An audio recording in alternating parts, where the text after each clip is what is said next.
Hi friends, welcome back to our channel. Friends, మీకు నెల్లూరులో ఉన్న అయ్యప్ప స్వామి టెంపుల్ తెలుసా? చాలా బాగుంటుందండి. మనకి శబరిమలలో ఎలా పూజలు జరుగుతాయో మ్యాక్సిమం అలానే చేస్తారంట. మామూలు రోజుల్లో అయితే ఇలానే ఉంటుంది, అలంకరణ చాలా తక్కువగా ఉంటుంది. అయ్యప్ప స్వాములు మాలలు వేస్తారు చూశారు, అలాంటప్పుడు మాత్రం చాలా అలంకరించుకొని చాలా బాగా చేస్తారండి. టెంపుల్ కూడా చాలా బాగుంటుంది, పూజలు అయితే చాలా చాలా బాగా చేస్తారు.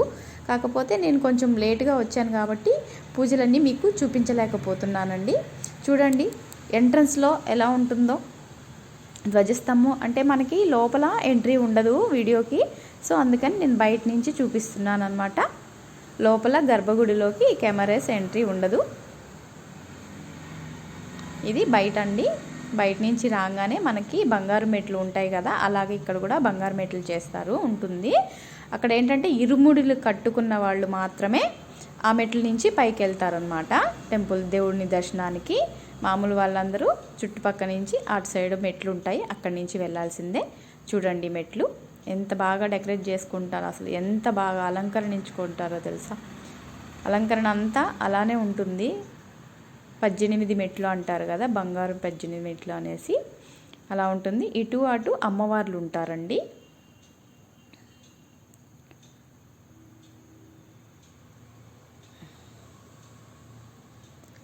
చూసారా?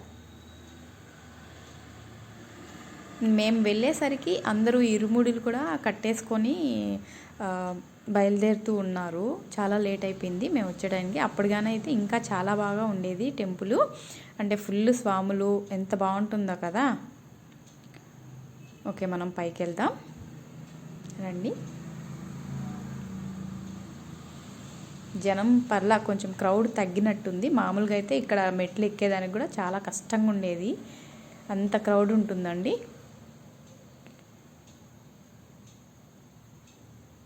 ఓకే,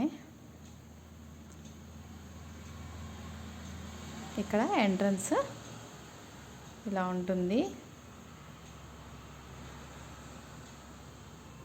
దీపాలు కూడా ఇక్కడ వెలిగించుకుంటారండి. బాగా దీపాలు పెట్టుకోవడానికే స్టాండ్ అంతా బాగా ఇచ్చారు, అక్కడంతా దీపాలు పెట్టుకుంటారు. కార్తీక మాసం కదా, సో టెంపుల్.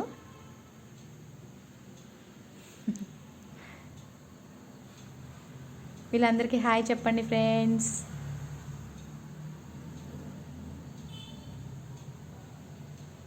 ఇక్కడ మండపం ఉంది కదా, ఇక్కడ ప్రతి స్తంభంకి అంటే దశావతారాలు అంటారు కదా, అలాగా ప్రతి స్తంభంకి ఒక అవతారం ఉందండి. మీకు క్లియర్గా చూపిద్దామంటే వాళ్ళు ఫొటోస్ అసలు అలవ్ లేదండి, వీడియో కూడా అలవ్ లేదు అని చెప్పారు. సో నేను కొంచెం ఏదో మీకు అట్లా చూపించాలి కాబట్టి లైట్గా చూపిస్తున్నాను. చూడండి క్రౌడ్ చూడండి ఎంత ఉందో. అప్పటికి చాలా తగ్గారు, అయినా కూడా ఉన్నారు బాగానే స్వాములంతా.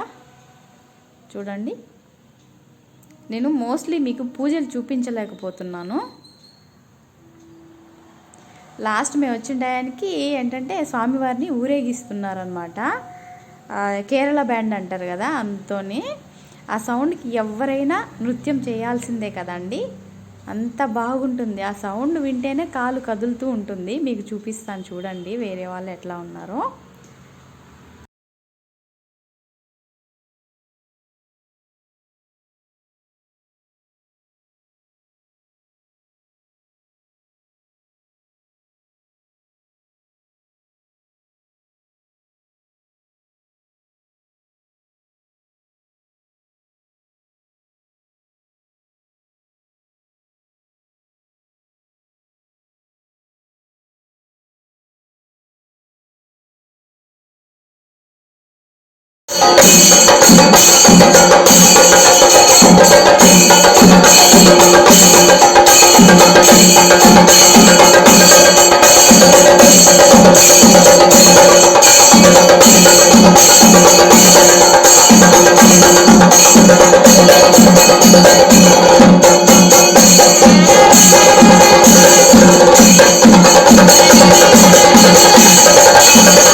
ఫ్రెండ్స్, నేను చెప్పాను కదా, దశావతారాలు. ప్రతి స్తంభంకి ఒక్కొక్క అవతారం ఉంటుందండి. వరాహ అవతారం ఉంది, రామావతారం ఉంది, కృష్ణావతారం ఉంది. అలాగా ప్రతి స్తంభంకి ఒక్కొక్క అవతారం ఉంటుందన్నమాట, మీరు బాగా గమనించగలిగితే. ఓకే.